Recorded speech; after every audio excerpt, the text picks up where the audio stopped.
everyone, welcome back to another video on the Broccoli's YouTube channel. As you can see, we're not joined with Nathan as usual.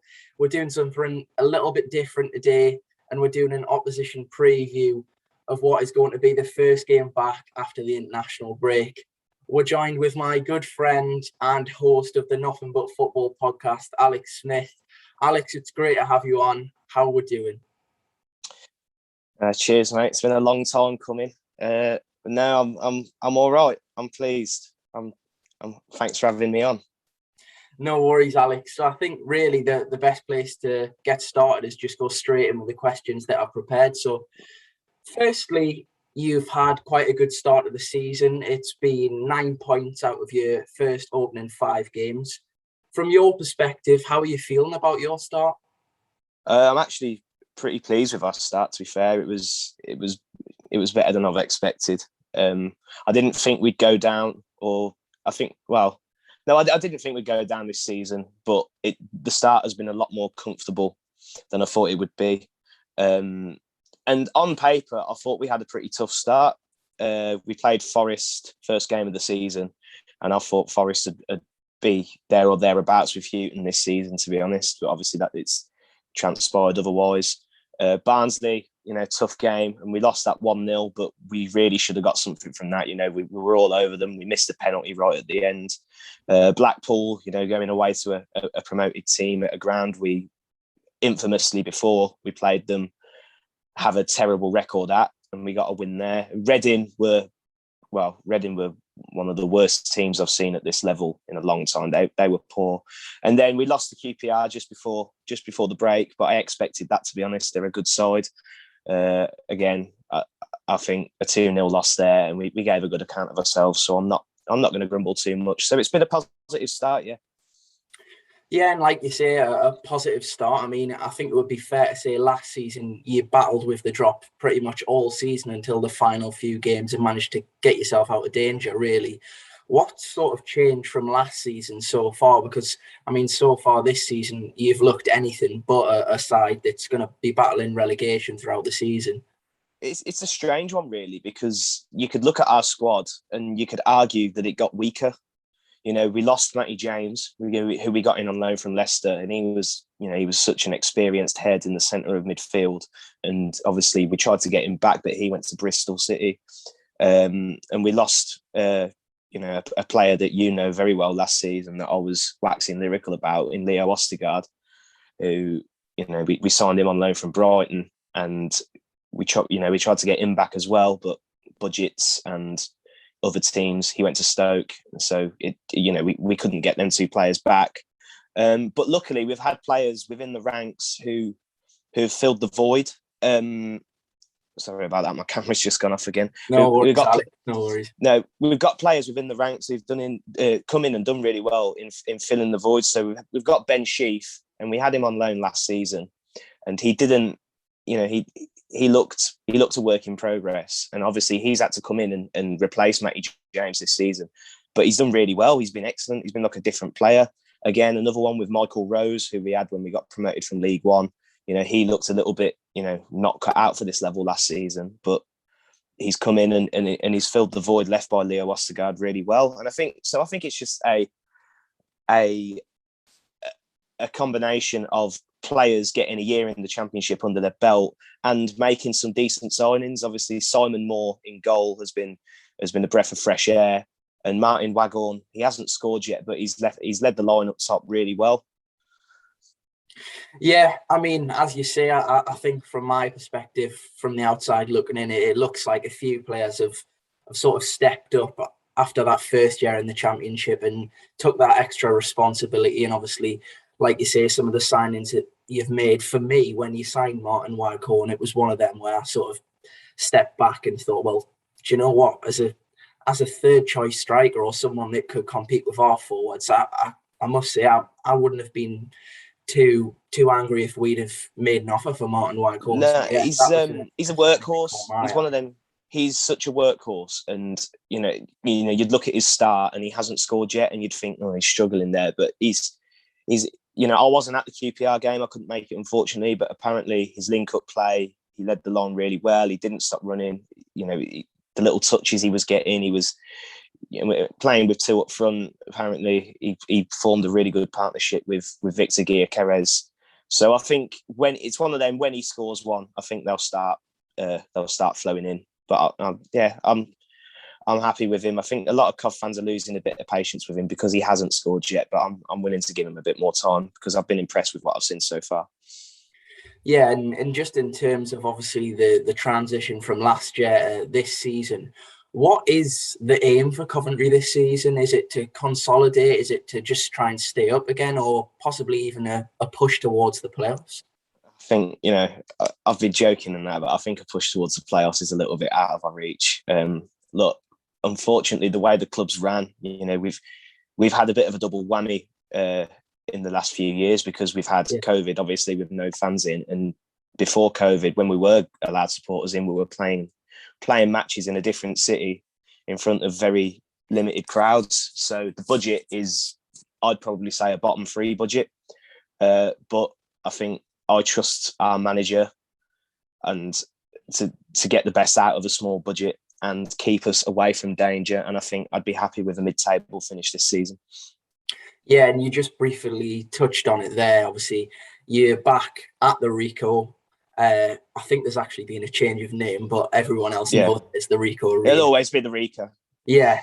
How good is it to be back at the Rico, and how good is it to be really back where you belong, to be honest? It's I don't want to discredit St Andrews too much because it served us well. We had a promotion, a league title there, and a comfortable staying up in the Championship. So it was a good home to us. But if you were playing your home games at the Stadium of Light, it just wouldn't feel right, would it? No. And so it's good to be back, and our fans have really embraced it. To be fair, they've sold 10,000 season tickets, which we haven't done since we were in the Premier League. The atmosphere at all three home games this season has been all two home games. But yeah, both home games this season. Thought we played three. We haven't. Both home games this season has been really good. Away followings have been really good as well. Sold out a midweek away at Blackpool, and that was one of the best away days I've done in recent years because we got the result as well. So yeah, I think we've really embraced it, because it's one of them where we've been out of stadiums for a year and we are now back playing in our own city. And I think we're in for another good atmosphere on Saturday with you boys bringing a lot down. I'm really looking forward to it. Yeah, and obviously the home crowd at the Rico is, again, from the outside looking in, looked like something that's almost spurred your team over the line in the home games so far in the league this season. We've seen 2 late winners so far. And do you think the crowd is probably playing a bigger part in the results than perhaps people give it credit for? Do you think them late winners potentially are because of the crowd, cheering until that last second of a league game? Oh, well, definitely, you look at the Forest and the Reading game where they're pretty much carbon copies. We go 1-0 down and, we score 2 late goals to turn it round and win. And I feel like it's one of them where the crowd just stuck the ball into the net. I've seen, especially after the Forest game, Forest fans said that was one of the best home atmospheres they've experienced in a long time. And I think, with no fans, them games probably just peter out into a 1-1 draw at best from a Cov perspective. So I think the crowd are playing a really, really big part in what's happening at the minute. Yeah, now moving slightly backwards in time, I know you probably won't want to talk about either, but just touching on last season's games against the two sides. Obviously, it was a 2-0 win for Middlesbrough at the Riverside in the earlier fixture in the season. And then towards the back end of last season, Middlesbrough came away with a 2-1 win from St Andrews. What did you take from them games? And do you think you deserve more from the games last season? I think the first game we were pretty convincingly outclassed. There's no shame in admitting that. I thought, it was October, the game at the Riverside last year, and we were still relatively new to the league, and our away record left a lot to be desired last season anyway. So I didn't really have many complaints at the result because I think that we were completely bullied. But the game at St Andrews, I thought probably a draw would have been a fair result. Again, we were getting to the point last season where we were making so many chances and not holding on to leads that I thought after that game, we're throwing so many old opportunities away. We're going to get relegated. But that game gave us a bit of a kick up the backside, to be fair, because we went and beat Derby in our next game, and then we went and beat Rotherham and pulled away from the bottom three. So there's no real complaints from me. Yeah, and one player obviously that caught my eye watching last season, and I don't think his input in the team has been quite as much last season as it was so far this season, and he's definitely caught the eye of a few other Middlesbrough fans from what I've seen on social media. Callum O'Hare is a player that I love watching through a neutral perspective. What does he bring to your team, and what threat will he bring to us, really? Oh, mate, he's just... I'm sure you've had a player in your time, perhaps even a lone player, where you've just thought, I'm going to sit back and enjoy watching him because he's not going to be here for long. Yeah. And, you know, people have laughed at me when I've said this. And I said it when we first signed him. And I'd like to think people would probably give this viewpoint a bit more justification now. But I do believe we have a future £10 million footballer on our hands there. I think he is just such a joy to watch. If he could add a few more goals into his game, I think we'd lose him in January, to be honest. But I think we'll see the season through, and there'll definitely be interest. But he's just absolutely superb. He's like... I hate making the comparison between the two because I feel like he's his own player, but he is like watching, a young Jack Grealish. Yeah, he's got that same style, hasn't he? The low socks and the swept back hair. There is, and we even got him from the Villa as well. So. Yeah, well, I mean, if he even turns out to be half the player that Jack Grealish is, you've got a very good player on your hands, I suppose. Yeah. Now, Callum O'Hare is obviously one player that I've highlighted, but what other players would you say are your main threats and the ones that are going to cause Middlesbrough the problems on Saturday? Well, I think you probably know our squad quite well, being as you've lived with me for the past 2 years. But I'm going to say Fankati Dabo at right back.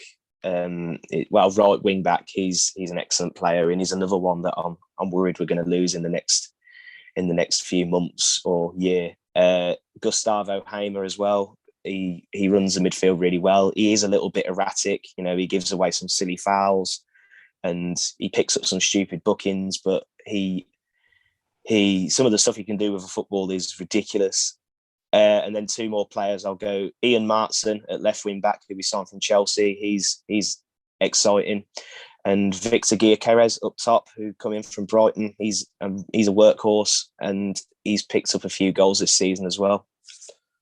Yeah, well, on him, I'm not sure if you managed to see it, but yeah, me and Nathan discussed it, and I said last season you highlighted him as a player. You called him erratic there, but for any of the gamblers that may be watching, I mean, last season at one stage he was almost a cert to get a yellow card. Is his discipline improved, or is he still someone that Middlesbrough fans might throw a cheeky fiver on maybe before the game on Saturday?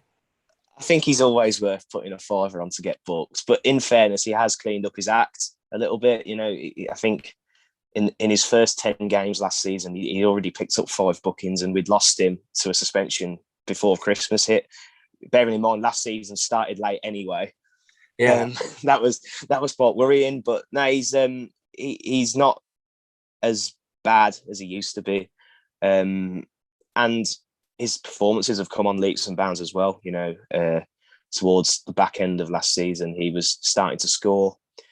He scored an audacious goal against Watford last season, where he lobbed Ben Foster with a header from outside the box. But no, he's a big player for us, and when he's on it, he's on it. But I will say, when he struggles, he does struggle. So it depends. It depends the job you do on him, really. Yeah, I mean that really leads us quite nicely into my next question, to be honest, Alex. So well done for that. Yeah, you have seen the questions, but yeah, you've led me quite well. So, in terms of the Middlesbrough team, obviously, as you mentioned, we've lived together. We know each other's teams, but what are the players that you look at our team and think, yeah, they may cause us problems, or it's going to be difficult coming up against that player? I've got to be honest. Of all the games we've had to start the season, this is the one I've looked forward to least, to be honest. For the pure fact that the way we play, we've got some ridiculous stats in our favour this season. We've had the most touches in the opposition box. We've had third highest XG in the league. We've hit the bar the most times. We create chances.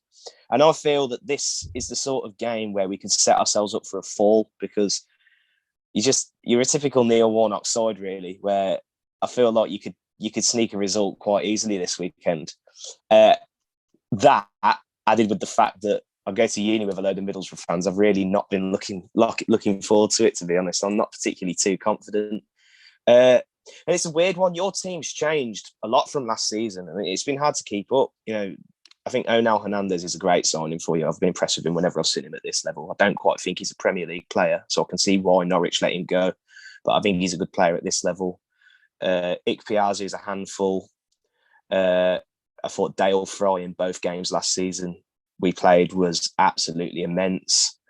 And obviously Matt Crooks has come in and done quite well, I'm led to believe. And I feel like he could do a bit of a job on Hamer in the centre of the park. So, yeah, and just in terms of the areas that Middlesbrough might look to exploit, what are the weaknesses that you've saw so far from your team, and what's sort of been your Achilles heel from the games that you obviously haven't managed to pick up points from?